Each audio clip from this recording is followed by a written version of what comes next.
Assalamualaikum warahmatullahi wabarakatuh. Perkenalkan, nama saya Nasida Alfia dari 11 TKJB dari SMK Negeri 2 Banjarmasin. Di sini saya akan mempresentasikan hasil pekerjaan saya. Materi yang bakal saya jelaskan adalah tentang komunikasi audio video. Hal yang bakal saya presentasikan yaitu pengertian komunikasi audio video, yang kedua penjelasan sistem analog dan digital, yang ketiga penjelasan dan perbedaan NTSC, file dan sekam, yang keempat penjelasan video teks dan video AIF, yang kelima penjelasan tentang video out dan video RAM. Pertama-tama kita akan memasuki pengertian komunikasi audio video.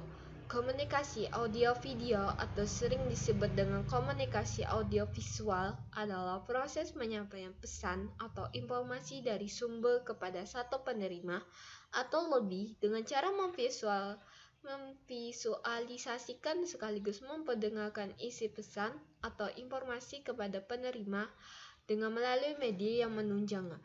Media menunjangnya itu adalah media elektronik seperti komputer, laptop, dan handphone. Audiovisual juga dapat menjadi media komunikasi. Penyebutan audiovisual sebenarnya mengacu pada indera yang menjadi sasaran dari media tersebut, yaitu penjelasan sistem analog dan digital.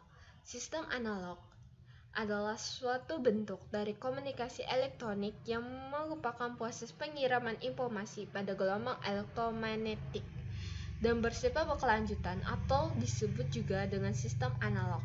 Sistem digital adalah suatu sistem berfungsi untuk mengukur suatu nilai yang bersifat tetap atau tidak teratur dalam bentuk diskrit berupa digit-digit atau angka-angka, yaitu penjelasan tentang format NTSC, file, dan sekam. 1.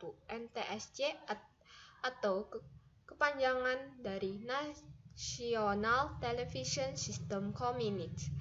Pada awal penciptaan NTSC tahun 1941 masih berbentuk hitam putih. Perkembangan selanjutnya pada tahun 1953 ada perbaikan yang bisa menampilkan sistem hitam putih maupun warna. Penempatan EFC-nya pada 3580 MHz sehingga mendapatkan sound berada pada 4,5 MHz. Yang kedua, file atau kepanjangan dari Phase Alternating Line.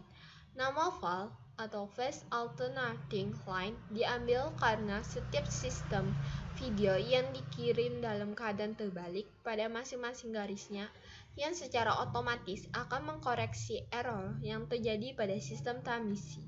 Pada tahun 1950, negara-negara Eropa Barat berencana untuk meluncurkan televisi berwarna. Pada saat itu terbentur dengan standar NTSC yang dirasa memiliki beberapa kelemahan, termasuk penyesuaian pergeseran warna ketika dalam kondisi transmisi lemah. Tujuannya adalah merancang gambar hanya dengan frekuensi 50 saja per detik. 3. SECAM atau kepanjangan dari System Sequential Color and Memory. Ini merupakan sistem pemancaran pertama kali dalam sejarah televisi Eropa. SECAM berbeda dengan metode sistem pewarnaan lainnya karena 1. SECAM menggunakan modulasi frekuensi untuk mengkodekan sinyal warna. Yang kedua, di samping mentransmisikan informasi merah dan biru secara bersamaan dan menggunakan informasi tentang warna dalam waktu yang hampir bersamaan.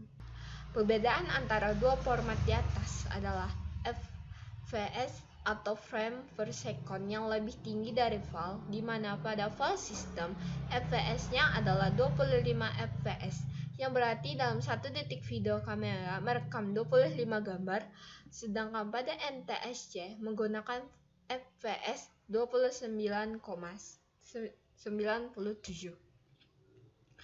Gambar di sini menunjukkan wilayah-wilayah yang menggunakan 3 format tersebut.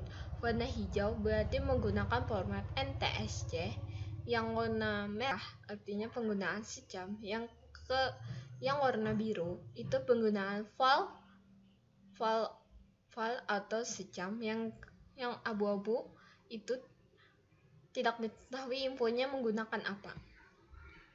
Materi selanjutnya penjelasan video teks dan video AIF.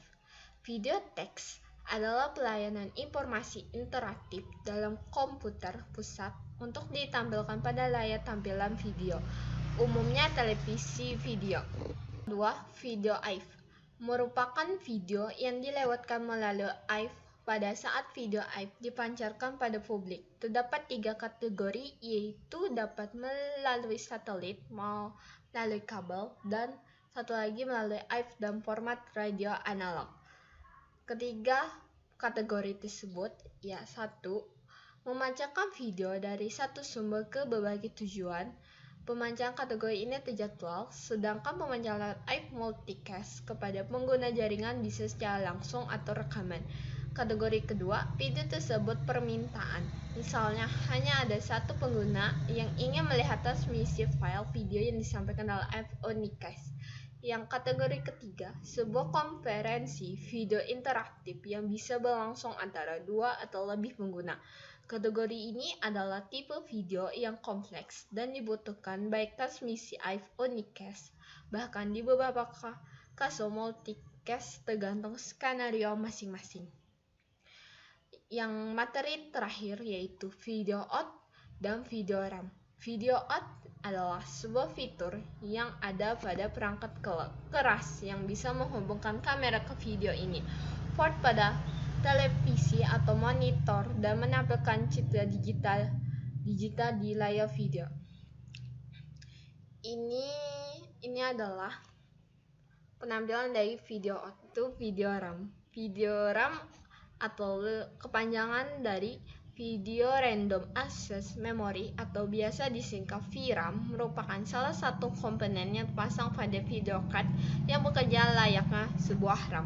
Yang membedakan ialah apabila RAM digunakan untuk menyimpan data dari CPU (Central Processing Unit), maka VRAM digunakan untuk menyimpan data dari GPU (Graphical Processing Unit). Baiklah, materi tadi adalah materi terakhir. Saya ucapkan terima kasih dan mohon maaf bila ada kekurangan kata. Wassalamualaikum warahmatullahi wabarakatuh.